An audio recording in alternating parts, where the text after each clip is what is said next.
দেখো ভাই, দেখো ফারাক্কার বাঁধ, ফারাক্কার যে বৃষ্টি মানে পানির যে চোট, এই চোটটি দেখো যে কোনো মুহূর্তে, হ্যাঁ, বন্যা মুর্শিদাবাদেও ঢুকতে পারে। কারণ ফারাক্কা বাঁধের পানির প্রচুর চাপ এখন।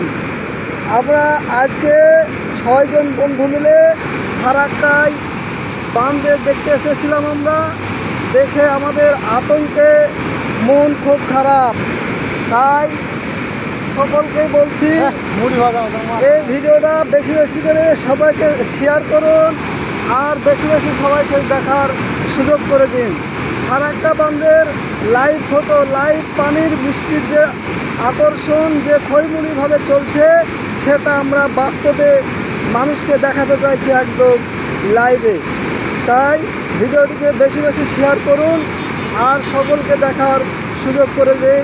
এসএস নিউজের পক্ষ থেকে আপনাদেরকে সকলকে এই ভিডিওটি উপহার দিলাম।